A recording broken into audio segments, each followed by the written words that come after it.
Okay, well, we are going to finish our study today on the Gospel of Luke. This is session 4, and I am calling session 4 Jesus' Final Days in Jerusalem. And it's a study of the last portion of the Gospel of Luke, starting with 1928 and extending then through the end of Luke, which is chapter 2453. And simply to review the structure of Luke, to sort of review the ground we've covered so far. We dealt with the introduction in the first week. We dealt with the public ministry of Jesus in the second week, the public ministry in Galilee primarily.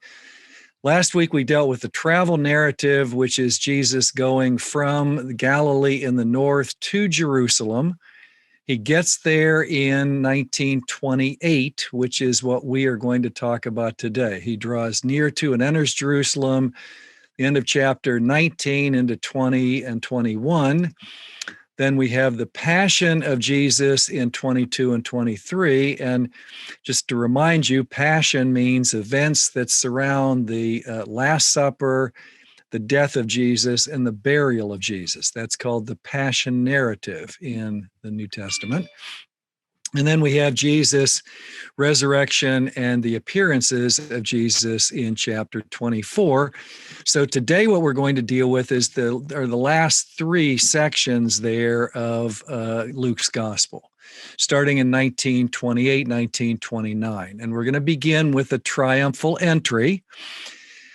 We ended last time, even though I didn't do it in really chronological order, but we talked last time about the story of Zacchaeus in Jericho.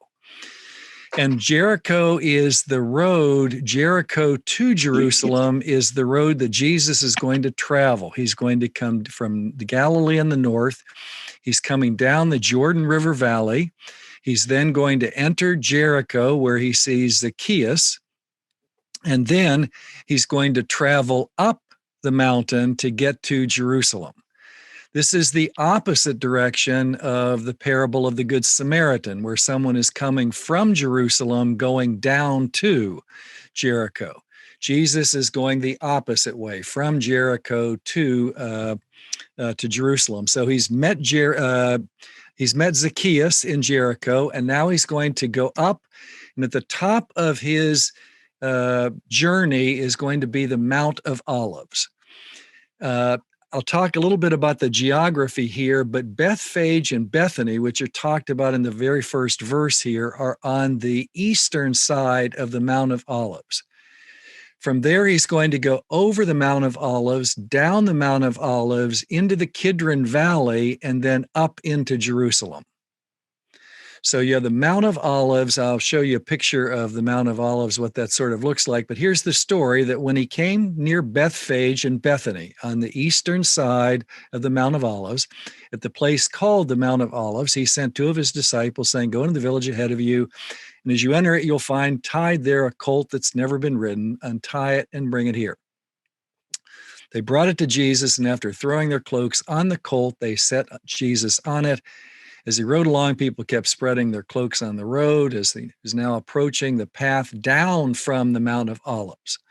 The whole multitude of the disciples began to praise God joyfully with a loud voice for all the deeds of power that they'd seen, saying, "Blessed is the King who comes in the name of the Lord, peace in heaven and glory in the highest heaven." Some of the Pharisees in the crowd said to him, "Teacher, order your disciples to stop." And he answered, "I tell you, if these were silent, the stones would shout out." So here's the triumphal entry according to the Gospel of Luke. Jesus is coming down now on the other side of the Mount of Olives, where people are greeting him before he enters Jerusalem. And so I thought I would just show you a picture of Jerusalem today from the Mount of Olives. So if we're standing on the Mount of Olives, this is what you could look westward and see. So the Mount of Olives is east of the city of Jerusalem. Here is a wall around the Temple Mount, but this is also the wall around the old city of Jerusalem. and where you see the Dome of the Rock today, which was built in the 7th century. That is a very important Muslim site. That's the third holiest site in Islam. That is where the temple stood in Jesus' day, Herod's temple. You'll see that there is a dome on the Dome of the Rock, and we can talk some about that if you're interested in why that's important in Islam. But the other important Muslim site on the Temple Mount today is the Al-Aqsa Mosque, which is over here to the left. But in this same picture, why I like this picture is that you also get to see two other domes back here, and that is the Church of the Holy Sepulchre. That is where it's believed that Jesus was crucified and also where he was buried. There's one structure that has both the site of the crucifixion and the site of the tomb in it, and that's called the Church of the Holy Sepulchre. The dome for that, which was built in the 4th century, this is modeled on this dome. So even though this is a more prominent dome today, and it is certainly shiny, that's gold plating. This gold dome, which is very, very prominent, was modeled off of the Church of the Holy Sepulchre's dome back here. Now we're looking, get this geographically, we are looking from the east. Mount of Olives is east of the city, and here is the Kidron Valley down here. You'll come down off the Mount of Olives, through the Kidron Valley, and then up into Jerusalem over here. That's what Jesus is going to do. So now we're going to look from the west. We're going to look westward to the Mount of Olives, eastward. So here's the Mount of Olives over here. And this is probably Garden of Gethsemane over on this side over here. That's probably what those trees represent. But you have here, from the west, you're looking at the back of the temple. This is the temple over here that would have been built by Herod. This had been the temple complex in Jesus' day. That particular view shows you what's called the Western Wall. This is this very, very holy site, probably the holiest site in Judaism today. That is part of the wall that was built, the retaining wall that was built by Herod the Great. And to give you then another view, this is from the same direction. We're in the west, looking east. To give you a view of what that looks like today, here is a picture of the Dome of the Rock on the site of the temple, the old temple. And here is the Western Wall down here. So I have the Dome of the Rock up here, and then the Western Wall down here. The reason that this is so holy is that this is as close as Jews will get to the site of the ancient temple. They do not come up on the Temple Mount today for fear that they might step on the presence of God. They don't know exactly where the temple was, so they just stay off of the Temple Mount altogether, and they come to the wall here as the site that is closest to where the temple used to stand. Okay, as Jesus is coming down from the Mount of Olives before he gets into Jerusalem, he weeps over Jerusalem. As he came near and saw the city, he wept over it, and you can see the kind of panoramic view he would have had at this point coming down from the Mount of Olives. But he goes on to say, if you, even you, had only recognized on this day the things that made for peace, but now they're hidden from your eyes. Indeed, the days will come when upon you, when your enemies will set up ramparts around you and surround you and hem you in on every side. They'll crush you to the ground, you and your children within you, and they will not leave within you one stone upon another, because you did not recognize the time of your visitation from God. The reference here, and this is only found in the Gospel of Luke, the reference that Jesus is making here is a reference to what will happen, what actually did happen in 70 CE with the destruction of Jerusalem. And the Synoptic Gospel authors, Matthew, Mark, and Luke, as well as the fourth Gospel, the Gospel of John, all tie the destruction of Jerusalem to the death of Jesus. That in fact, the destruction of Jerusalem is payback for the killing, the execution of God's Son. And here you see that's exactly the logic here. This is going to happen to you in the future, according to Jesus, because you did not recognize the time of your visitation from God. So he weeps over Jerusalem, knowing what's going to happen. Of course, at the time of the writing of Luke in 80 or 85, the destruction of Jerusalem had already occurred in the year 70 CE. When Jesus goes down the mountain, crosses the Kidron Valley, and goes up on into Jerusalem, the first thing he encounters is the temple. And so you have the temple cleansing incident in the synoptic tradition happening here as Jesus enters the city. And this is the event in Matthew, Mark, and Luke that is going to spell the beginning of Jesus' end. This is the event that sets in motion those events that will result in his death. It's narrated very briefly in Luke's gospel. He entered the temple and began to drive out those who were selling things there. And he said, "It's written, my house shall be called a house of prayer, but you've made it a den of robbers." Every day he was teaching in the temple. The chief priests, the scribes, and the leaders of the people kept looking for a way to kill him. But they did not find anything they could do, for all the people were spellbound by what they heard. Now, it's very important to understand when Jesus enters Jerusalem, he is on different ground than where he was outside of Jerusalem. Outside of Jerusalem, the Pharisees were pretty present. And so Jesus has encounters with the Pharisees, and they challenge his teaching and the like. When Jesus enters Jerusalem, he runs into a different group. These are called Sadducees, and they are identified as the chief priests, the scribes, and leaders of the people. These are the ones who control the temple in Jerusalem. And so when Jesus cleanses the temple, he steps on pretty big toes. And as a result, they're looking now for a way to kill him. Who is this guy who is affecting our business? And the temple was a big, big business. And so for the next few days, you're going to see, as you read in the Gospel of Luke, and I'm going to jump over all of that, but there are going to be controversies. They're going to be opposed to Jesus. And then finally, we're going to read in chapter 22 that they want to do him in. They're looking for a way to put him to death. Now, the festival of unleavened bread, which is called the Passover, was near. The chief priests and the scribes were looking for a way to put Jesus to death, for they were afraid of the people. Then Satan entered into Judas, called Iscariot, who was one of the 12. He went away and conferred with the chief priests and officers of the temple police about how he might betray him to them. Satan entered into Judas Iscariot, and he's now going to go and confer with the chief priests. And I will simply point out a passage we read earlier back in chapter 4.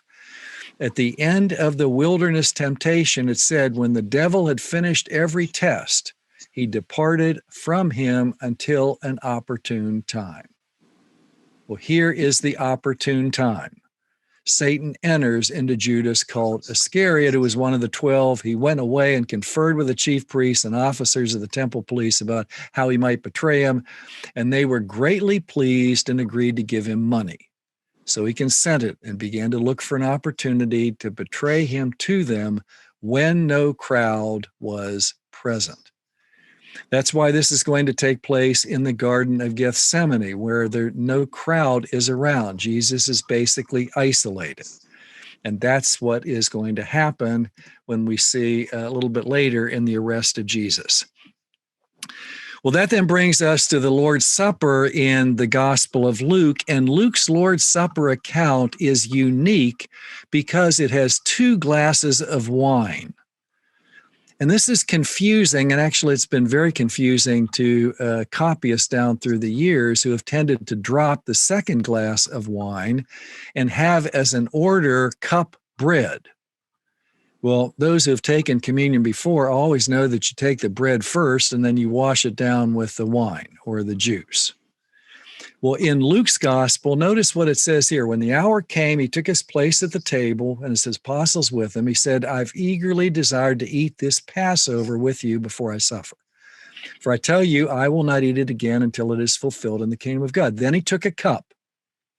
And after giving thanks, he said, take this and divide it among yourselves. For I tell you that from now on, I will not drink of the fruit of the vine until the kingdom of God comes. Then he took a loaf of bread.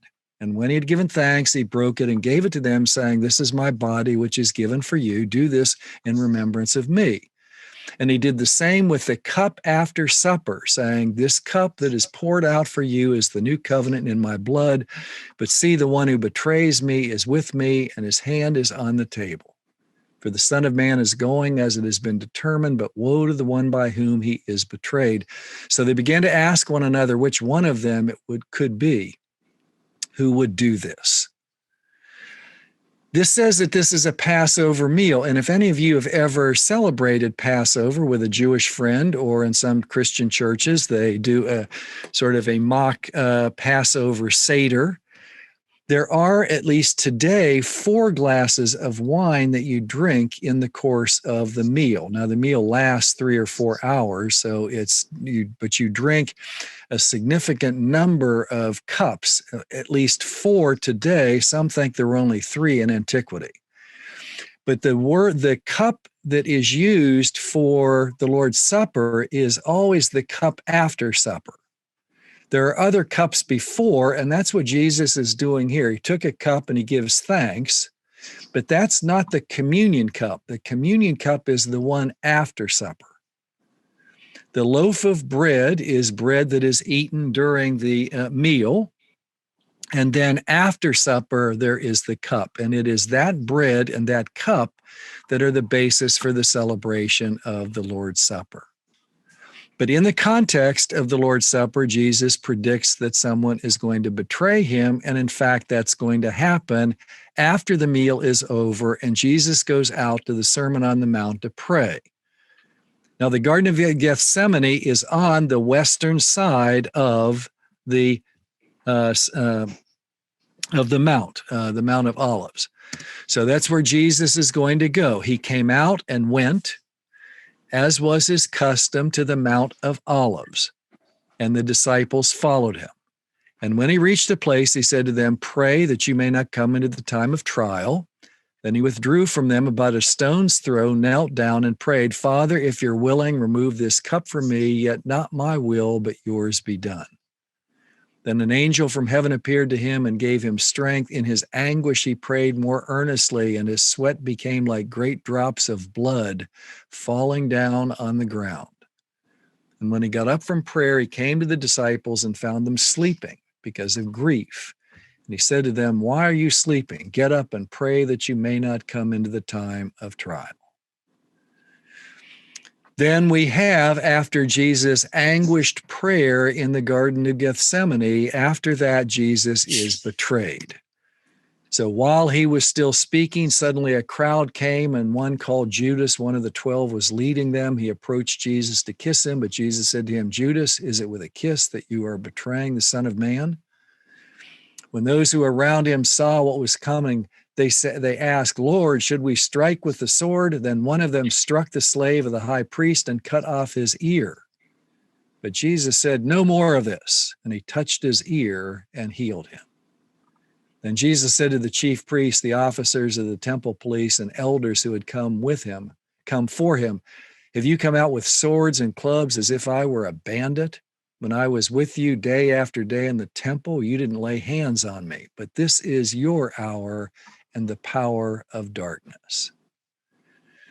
So again, I want to point out that the people that arrest Jesus now are the chief priests and the officers of the temple. So it's sort of the temple security guard that is out here arresting Jesus. These are not Roman soldiers. These are chief priests who are the leaders of the Jewish nation and officers of the temple police who come for him. And this is dark, and that's one of the reasons why Judas has to go and embrace him. He's supposed to kiss him. That's how they know that this is Jesus that they are going to arrest. And that, in fact, is what happens. He is arrested, and then he is taken before the council. And the main voice on the council is the group of known as the Sadducees, the chief priests and their scribes. And so we know what their view is of Jesus, so we can't really expect a fair trial for Jesus, because these are people who want to see Jesus dead. When day came, the assembly of the elders and the people, both chief priests and scribes, gathered together. They brought him to their council, which is also known as the Sanhedrin. They said, "If you are the Messiah, tell us." He replied, "If I tell you, you will not believe, and if I question you, you will not answer. But from now on, the Son of Man will be seated at the right hand of power of God." All of them asked, "Are you then the Son of God?" And he said to them, "You say that I am." Then they said, "What further testimony do we need? We have heard it ourselves from his own lips." So now the council is going to take Jesus to Pilate. They're going to take him to Pilate. Now, Pilate is a Roman official. So the assembly rose as a body and brought Jesus before Pilate. They began to accuse him, saying, "We found this man perverting our nation, forbidding us to pay taxes to the emperor, and saying that he himself is the Messiah, a king." Then Pilate asked him, "Are you the king of the Jews?" And he answered, "You say so." Then Pilate said to the chief priests and the scribes, "I find no basis for an accusation against this man." But they were insistent and said, "He stirs up the people by teaching throughout all Judea, from Galilee where he began, even to this place." Now, in light of that, let me make two quick comments. One is, notice that Pilate finds no basis for an accusation against this man. This is the first time, but it's going to happen several times in the narrative, that Pilate doesn't see any reason to punish Jesus. That's an important fact for you to know. But the other thing is the reference, as soon as the Sadducees make a reference to the fact that Jesus is from Galilee, Pilate is now going to do something different. Only in the Gospel of Luke does Pilate do this, but I'll show you why Pilate does it. Here is a picture of Herod the Great's kingdom. Herod the Great was the first king of the Jews by Roman senatorial decree in 40 BCE. He died in 4 BCE. And his big kingdom, his large kingdom, was divided among his sons. One of the sons is a son by the name of Archelaus, and Archelaus gets Samaria and Judea, the area in white here. And he rules from 4 BC until 6 CE, and then he is such a bad ruler that the Romans kick him out. And from that point on, then they assign Roman procurators or Roman governors. That's how Pontius Pilate ends up being the governor of this region, Samaria and Judea. He is a Roman appointed governor.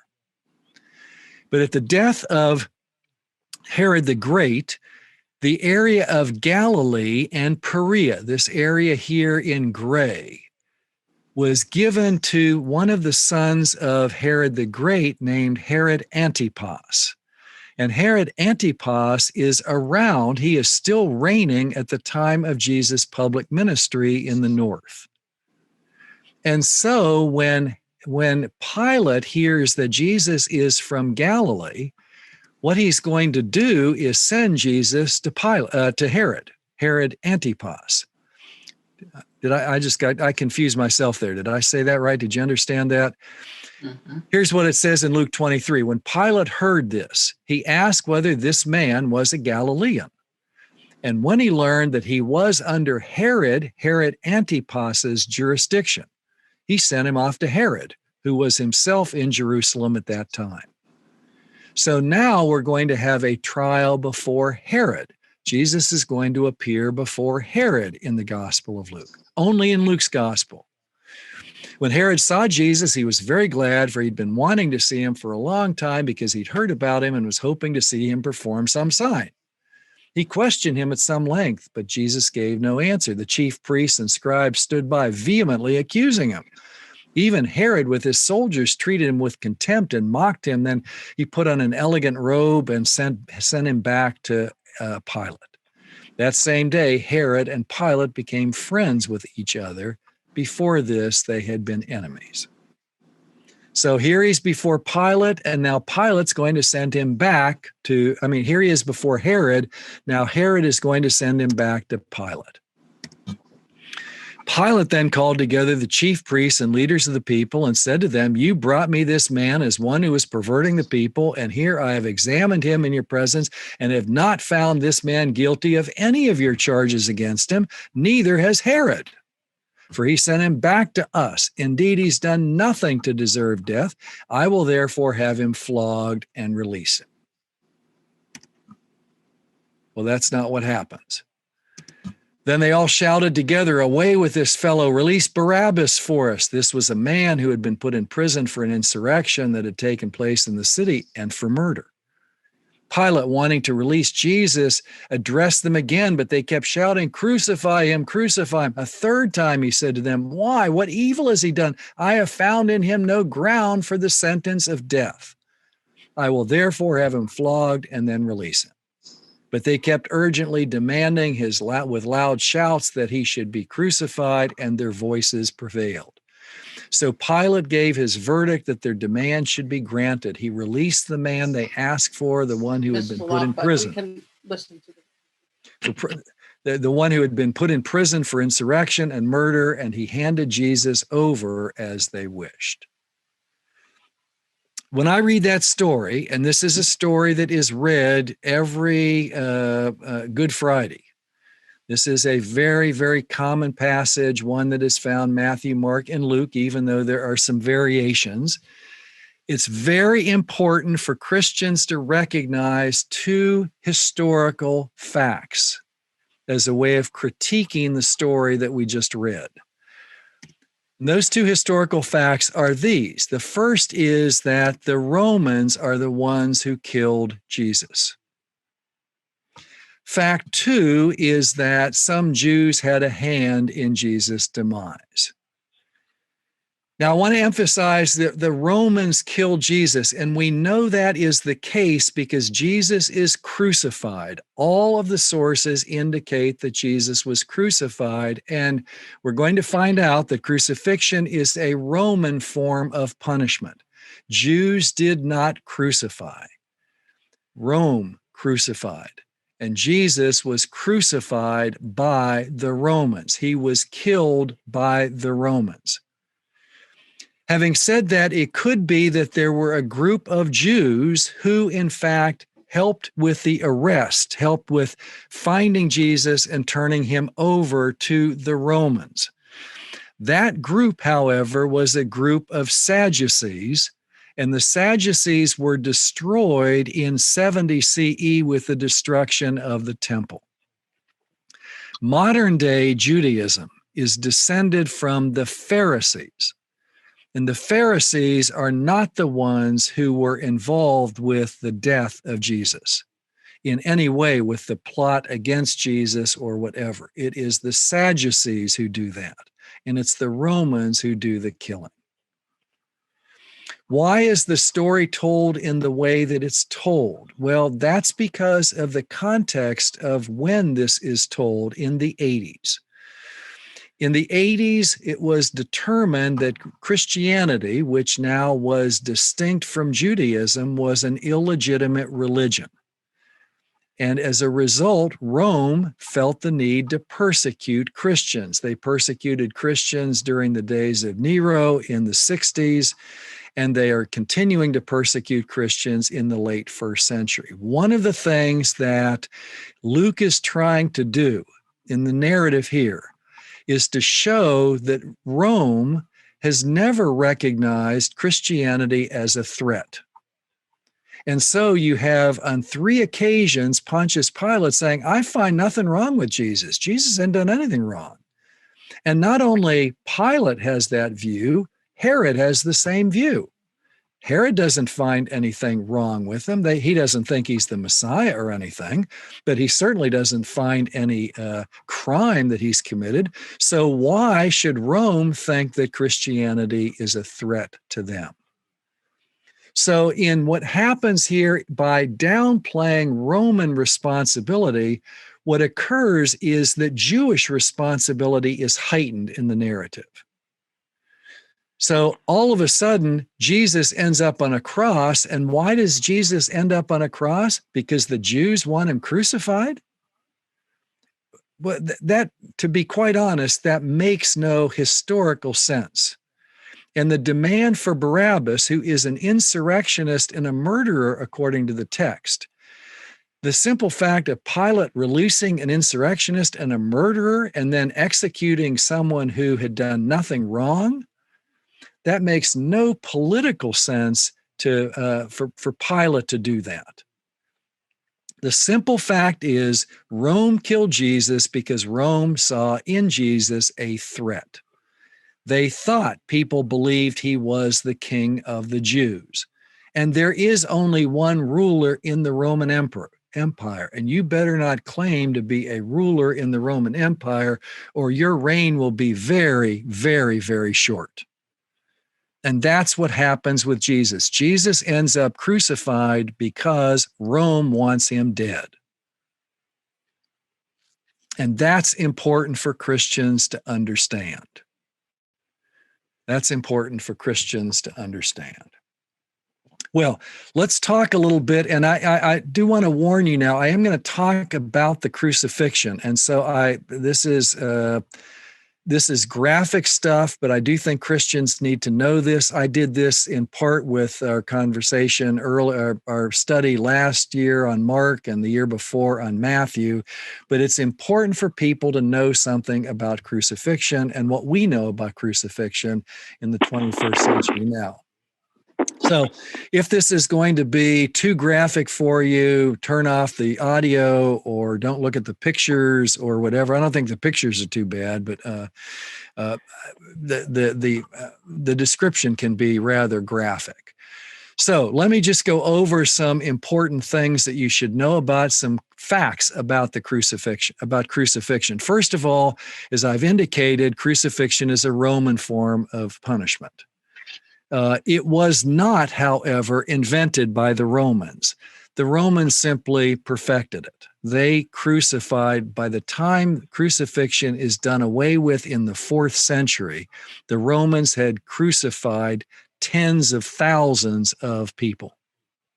A very, very widespread and common form of punishment in the Roman Empire. But it's important to point out that the purpose of crucifixion was not to kill, but to prolong death. Crucifixion was successful if you got the criminal to beg to be killed, to put them out of their misery. That's what the Romans tried to do. They tried to prolong death. Only males were crucified, and they were always crucified naked, unlike all of you've probably seen crucifixes where Jesus has a loincloth and the like. There's no loincloth on crucifixions. You were stripped, and hung up buck naked. And it was not only for males, but it was for males who had committed serious crimes. You didn't get crucified for stealing a loaf of bread. Now, these were for more serious kinds of crimes like insurrection and the like. These were done in very public places. Often they were done on the road into town so that you would have to walk past people being crucified as you would enter a town. This was the ancient form of deterrence. You see someone hung up on a cross, you'd think twice before you just break the law. So they were done in very public places. Golgotha was believed to be a prominent hill outside of Jerusalem, where Jesus would have been crucified. As I indicated, they were stripped naked. And it's not the crucifixion. Crucifixion doesn't begin with attaching someone to the cross. It actually begins with the flogging. And that's what Pilate said that he was going to do to Jesus. I'll just have him flogged and released. Well, no, he's going to have him flogged, and then he's going to send him to be crucified. Flogging, and this is one of the graphic things that if you don't want to hear this, then turn the audio off. But flogging was done with a device called a cat o' nine tails. And that was 7 strips of leather bound together with a leather handle, bound together with a leather strip and a handle. At the end of each of those leather strips were embedded pieces of metal and glass. And so when you beat someone with this, and the criminal would be stripped naked and tied to a post, and then would be whipped on the back with this particular device. And with that, it would stick the first few times. It would stick into the flesh. And so you'd have to jerk it out. And with that would come bits of flesh from the back and the buttocks and from the legs, the back of the thighs, the stomach area, the side. It just laid open the whole back of your body. The purpose of that was not to kill, although some people never got past the flogging. But the purpose was to get the juices flowing. What they wanted to do was get you bleeding, because when you lose significant amounts of blood, your blood sugar drops and you can't resist what is going to come later. You become far more pliant. And so this was done in order to get people prepared to be attached to a cross and then hung up. In the next story, as Jesus then, after the person is flogged, the person then is required to carry their instrument of death to the site of execution. Now, you often see in pictures Jesus dragging the whole cross through the streets. He would not have done that. The upright would already have been on site. What he would have carried would have been the crossbar, which probably would be like a railroad tie put on your shoulders, and then your arms would be lashed over that crossbar, and then you would be walked to the site of execution.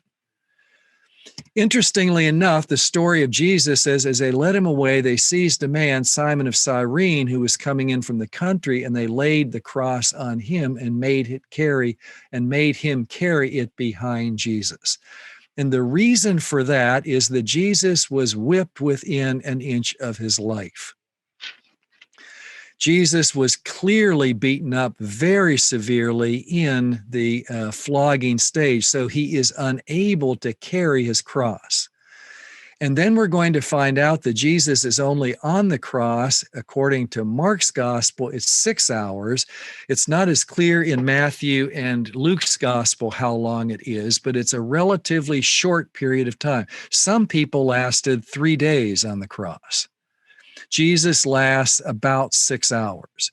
And that's another indication that he was severely, severely flogged. It goes on to say, though, a great number of the people followed him, and among them were women who were beating their breasts and wailing for him. But Jesus turned to them and said, "Daughters of Jerusalem, do not weep for me, but weep for yourselves and for your children, for the days are surely coming when they will say, 'Blessed are the barren and the wombs that never bore and the breasts that never nursed.' Then they will begin to say to the mountains, 'Fall on us,' and to the hills, 'Cover us.' For if they do this when the wood is green, what will happen when it is dry?" Again, another reference to what's going to take place in 70 CE. And then Jesus is going to be crucified. Two others also who were criminals were led away to be put to death with him. When they came to the place that is called the Skull, they crucified Jesus there with the criminals, one on his right hand and one on his left. Then Jesus said, "Father, forgive them, for they do not know what they are doing." It is important to look. There is a footnote on that verse in your New Revised Standard Version translation, because the earliest versions of the Gospel of Luke that we have do not have that passage in it. It seems to be added at a later time, and that's why there are brackets around that particular verse in the New Revised Standard Version translation. They cast lots to divide his clothing. The people stood by watching. The leader scoffed at him, saying, "He saved others. Let him save himself if he's the Messiah of God, his chosen one." The The soldiers also mocked him, coming up and offering him sour wine and saying, "If you're the king of the Jews, save yourself." There was also an inscription over him, "This is the King of the Jews." Well, notice that it says, "And they crucified Jesus." And they crucified Jesus. Well, that doesn't give us a whole lot of detail. And because everyone would have known what crucifixion was in the first century, none of the Gospels really describe for us what crucifixion involved. And so we have had to rely for many, many years on artistic representations. And so I'll just show you two of my favorite. Here is one. I like this one because Jesus is crucified like 10 feet in the air. There's no need for anyone to be crucified that high. And yet Jesus seems to be up on a pole in so many of the cases of crucifixion. And then there's another picture that I like. Jesus here is sort of standing on a platform. And this is sort of at an angle too, so that his hands are nailed sort of downward rather than flat. But you see that artistic representations are basically the way that we understand how crucifixions took place until the 1960s. In the 1960s, there was a tomb uncovered in Jerusalem that has in it the remains of a person who was crucified. And here is a bone of a man who was crucified that has a nail in it. And there's a hook on the nail at the end. It's believed that this nail probably hit a knot in the wood and bent. And when they took the person off the cross, they just buried him with the nail in the bone. Now, one of the important things to realize here is that it was thought for many years that only Jesus was nailed. And here's an example of someone who is not Jesus, who in fact was nailed. So that must have been relatively common practice in first century Israel. And to give you an idea of what you're looking at here, which is not very good, this is an image that my daughter Charlotte came up with and showed me that what we're looking at is this section here. Okay? And the bone, the nail is going to come through here. I'll show you this in just another picture. But there is the foot bone that you're looking at, the calcaneus. Now, here's another example of the foot. Here's a foot. This is what a facsimile of the bones that were found and the nail. And the reconstruction is here that the nail would have been driven through the heel bone. And you didn't drive it straight through the flesh. You actually put a board on it and you drove the nail through the board. And that's what this little piece is. There's acacia wood right here that's a part of the board that the nail penetrated before it entered the bone. Well, in light of that, instead of everyone assumes that Jesus was nailed through the top of his foot, that's not what happened. According to this, it would have been through the side of his foot, through the heel bone. So in light of that, here are a couple of positions that scholars think may have been the positions for crucifixion. That somehow your lower extremity was twisted in such a way that a single nail was driven through both heel bones, or in this case, they were crossed in such a way that a single nail would be driven through and catch both heel bones in that direction. Similarly, we have from the remains of the person who was buried, we have remains that have scratches on the radius and the ulna, which show that the nails were not driven through the palms of the hands, but through the wrists. And that's what you see in this diagram here, the wrists rather than the palms of the hands. Well, you can tell if you look at that picture, there is no possible way you can be comfortable. You have to, and remember that your back has been laid open by the flogging. And so to get your breath, you've got to push up on your heels here that have been nailed.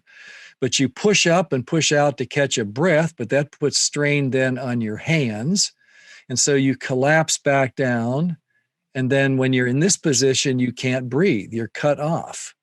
So you've got to keep pushing yourself up to catch your breath, and down and up and down and up and down. As I say, some people lasted 3 days.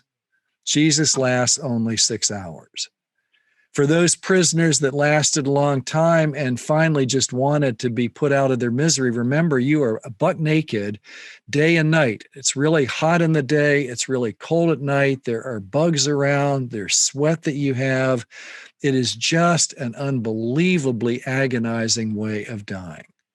And finally, you can beg a centurion, put me out of my misery, put me out of my misery.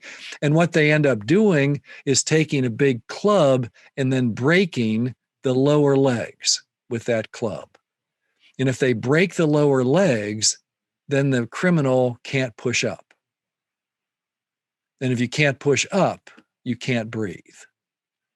So you die of asphyxiation. Well, in Luke's account, we have a penitent criminal, and only in Luke's account, one of the criminals who was hanged, one of the criminals who were hanged there kept deriding him and saying, "Are you not the Messiah? Save yourself and us."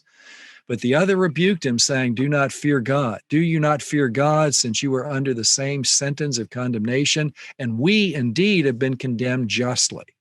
For we are getting what we deserve for our deeds, but this man has done nothing wrong." Then he said to Jesus, "Remember me when you come into your kingdom." Jesus replied, "Truly, I tell you, today you will be with me in paradise." And then we have the death of Jesus. Now it was about noon, and darkness came over the whole land until 3 p.m, while the sun's light failed and the curtain of the temple was torn in two. Then Jesus, crying with a loud voice, said, "Father, into your hands I commend my spirit." And having said this, he breathed his last. When the centurion saw that what had taken place, he praised God and said, "Certainly this man was innocent." And when all the crowds who had gathered there for this spectacle saw what had taken place, they returned home, beating their breasts.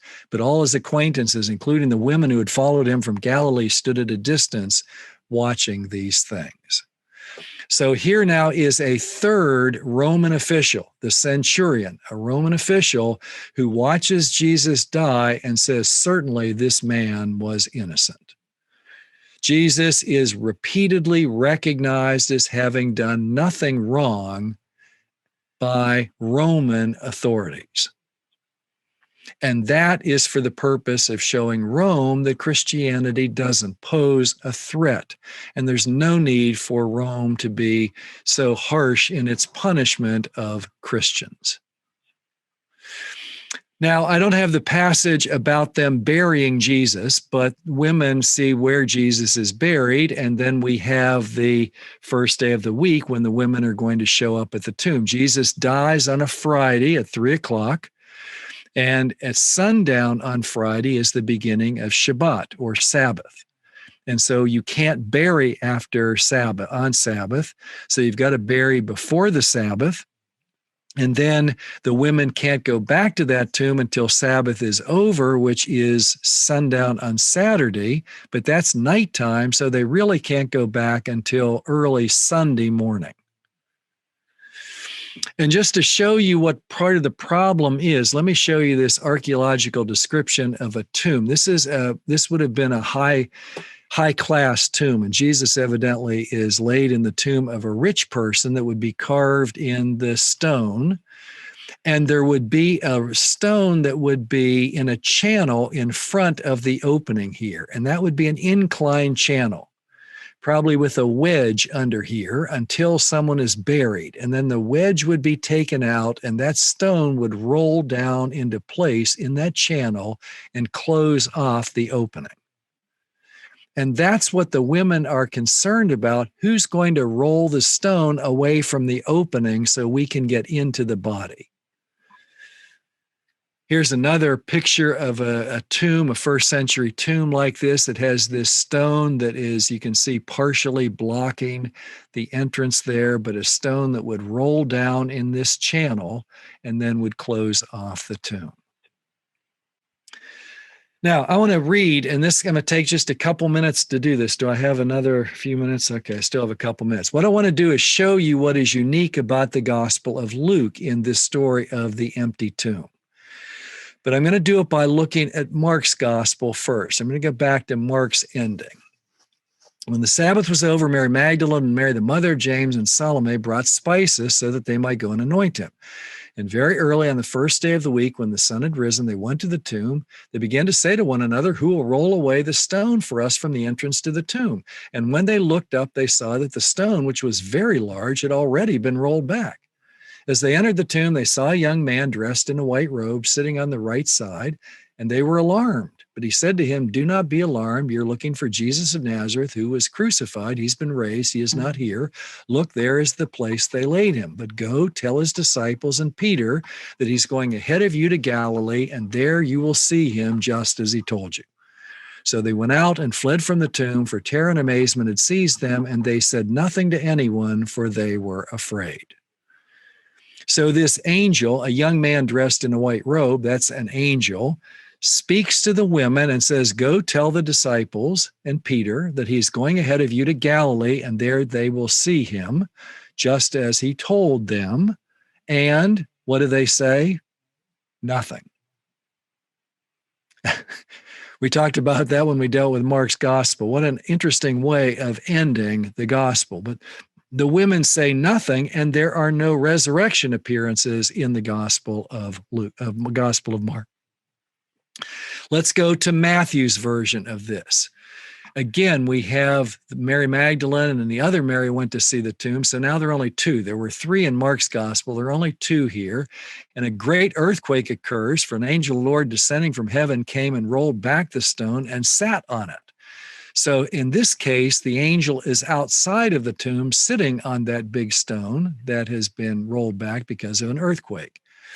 His appearance was like lightning, his clothing white as snow. But the angel said to the woman, "Do not be afraid. I know that you're looking for Jesus who was crucified. He's not here. He's been raised, as he said. Come see the place where he lay. Then go quickly and tell his disciples he's been raised from the dead, and indeed he's going ahead of you to Galilee. There you'll see him. This is my message for you." And then they left the tomb quickly with fear. And here's where Mark's gospel ends, but notice what Matthew is going to do.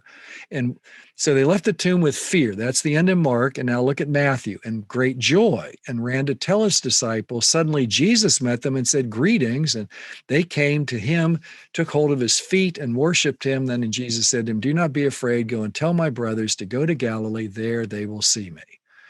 So in fact, Jesus appears to these women and again reinforces that they need to go and tell the disciples, which is what they do. And then in Matthew's gospel, Jesus appears to the disciples in Galilee in the north. Now let's look at the empty tomb story according to the Gospel of Luke. On the first day of the week at early dawn, they came to the tomb taking the spices they'd prepared. They found the stone rolled away from the tomb, but when they went in, they didn't find the body. And while they were perplexed about this, suddenly two men in dazzling clothes stood beside them. Not one, now you've got two angels. The women were terrified and bowed their faces to the ground, but the men said to them, "Why do you look for the living among the dead? He's not here, but he's risen. Remember how he told you while he was still in Galilee that the Son of Man must be handed over to sinners and be crucified, and on the third day rise again." Then they remembered his words, and returning from the tomb, they told all this to the 11 and to all the rest. Now it was Mary Magdalene, Joanna, Mary the mother of James, and the other women with him who told this to the apostles. But these words seemed to them an idle tale, and they did not believe them. Notice here now we've got two angels, and we've got all kinds of women. We've got half a dozen women now that are all in the tomb. That must have been a large tomb to hold all of those people. But notice in this account, in Mark's account, the women are commanded to go tell, and they don't. In Matthew's account, they're commanded to tell, and they do go tell. In Luke's version, they're not commanded to tell. But what do? They told all this to the 11 and the rest. They're not even commanded to tell, but in Luke's gospel, they take charge.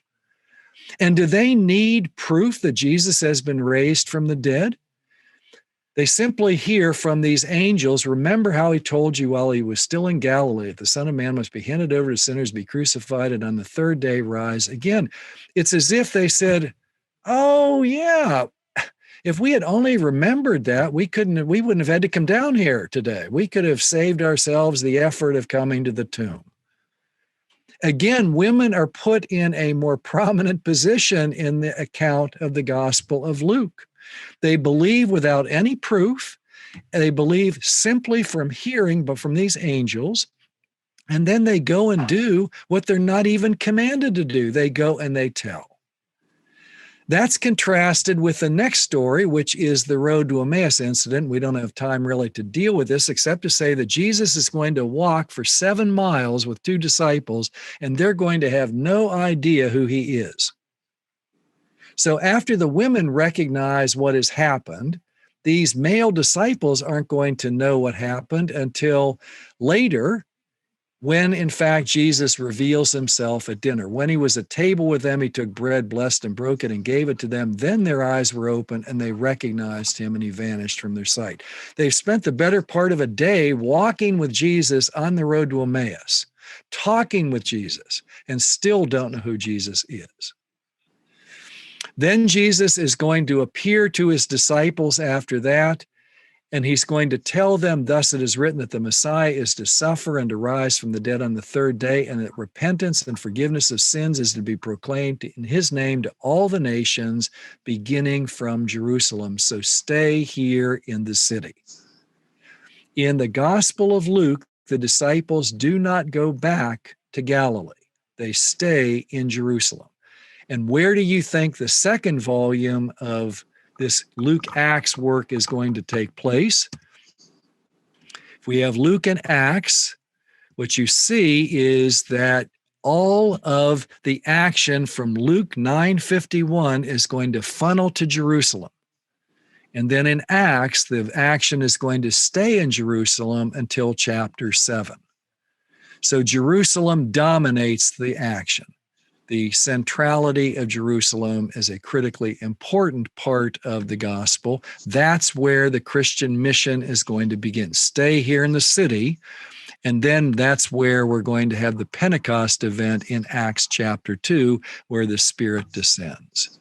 So this is only the first half of the story, according to Luke Acts. This is only the first half. The second half is the life of the church, which is talked about in the Acts of the Apostles. And with that, I'm going to conclude. We have done what we need to do. Took a minute or two more than I was hoping to take, but we ended up covering a lot of ground. Are there any quick questions that people have? I know you have a worship commitment, so I don't want to delay, but I do have some time if you would like to all right, let us pray. Almighty God, we thank you for the time that we've been able to spend together for these 4 weeks, studying the Gospel of Luke and learning some new insights that Luke has for us. We pray that you would recall to our memory those things that are important to remember, that which is less important that you would allow us to forget. We pray now as we turn our attention toward Lent. We look toward Ash Wednesday on Wednesday and the 40 days of Lent leading up to the resurrection, the death, and then the resurrection of Jesus that are central to our faith. We pray that this would be a time of great learning, a great time of discipleship, and a great time of reflection. We again thank you for this opportunity to learn together and to have fellowship together, and we pray that a year from now, we're not doing this over Zoom, but we are doing it in person. We ask this and all of our prayers in the name of Jesus Christ, our Lord and Savior. Amen.